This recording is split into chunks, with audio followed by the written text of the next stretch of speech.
Hi everyone, happy new year সকলকে। এটি আমার প্রথম ভিডিও, আশা করি সকলেই পাশে থাকবেন। আজকে যে রান্নাটি আমি নিয়ে এসেছি তার নাম গালোটি কাবাব। দেখে নিন এটি করতে কি কি উপকরণ লাগে।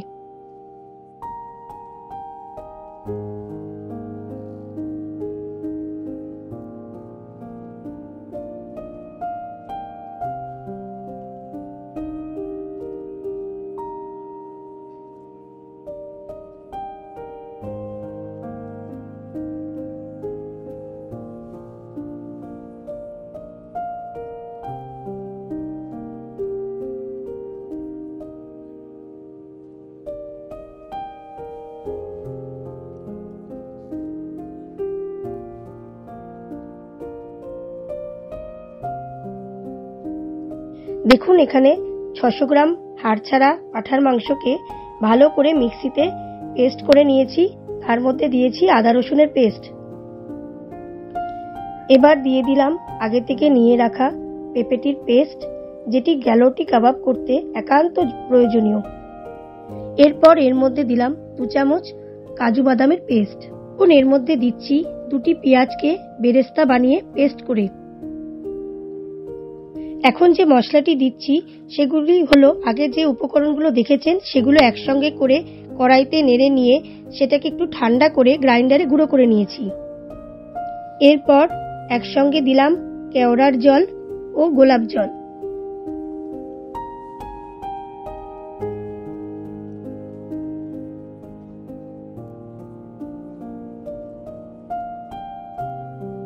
তার সঙ্গে দিলাম 2 টুকরো পাতিলেবুর রস। এরপর এর মধ্যে দিলাম সামান্য পরিমাণে কাশ্মীরি লঙ্কার গুঁড়ো ও স্বাদ অনুযায়ী নুন। কাশ্মীরি লঙ্কার গুঁড়োটা দিলাম সুন্দর একটা রং আনার জন্য। এরপর সকল উপকরণগুলোকে ভালোভাবে একসঙ্গে করে মিশিয়ে নিতে হবে, যাতে এর মধ্যে কোনো রকম লাম্প না থাকে।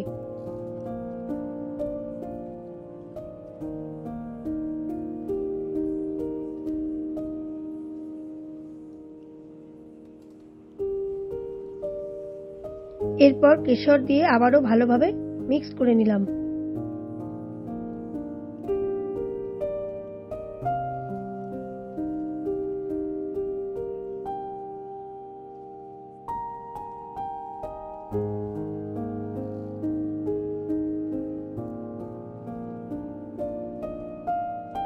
এরপর গ্যাস ওভেনটি জ্বালিয়ে একটা ছোট্ট জালিতে কিছু কাঠকয়লা পুড়িয়ে নিলাম।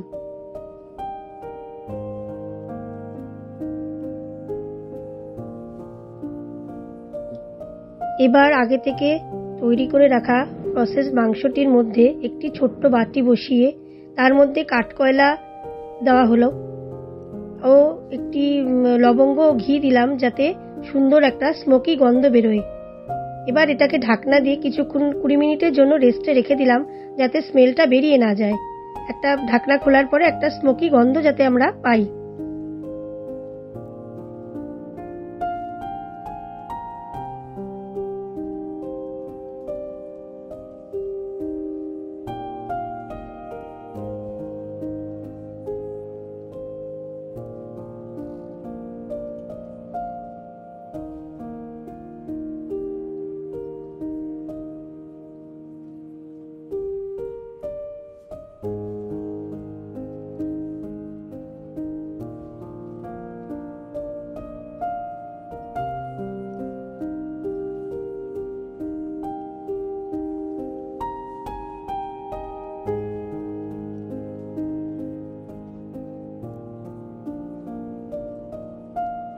কুড়ি মিনিট পর ফিরে এসে ঢাকনাটা খুলে আবার প্রসেস মাংসটিকে ভালোভাবে মেখে নিলাম, যাতে স্মোকি গন্ধটা পুরো মাংসের মধ্যে ছড়িয়ে পড়ে।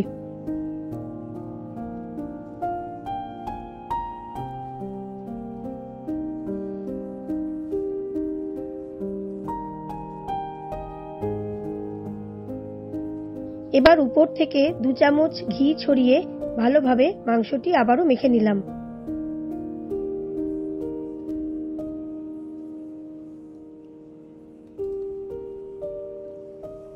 এবার গ্যাসের আগুন লোতে রেখে কড়াই বসিয়ে তাতে অল্প পরিমাণ সাদা তেল ও ঘি মিশিয়ে গরম করতে দিলাম।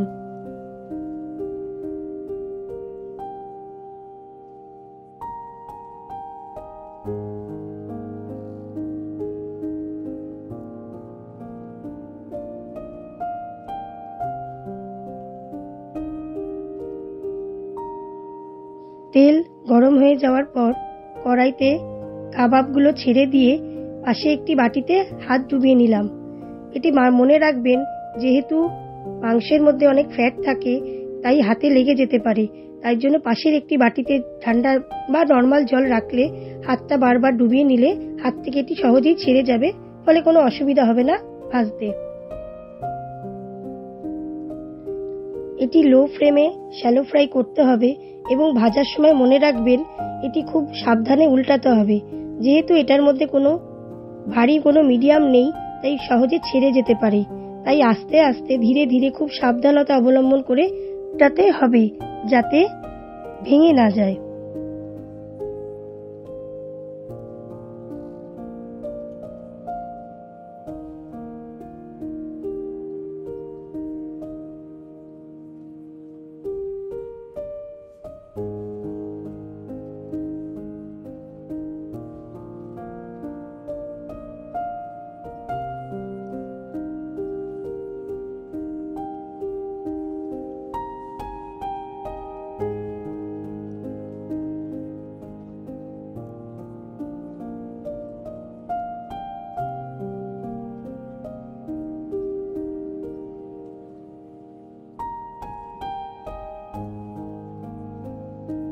কাবাবটি ব্রাউন কালার আসা পর্যন্ত ভাজুন এবং তারপর প্লেটে তুলে নিন এবং গরম গরম পরোটার সাথে এটি পরিবেশন করুন।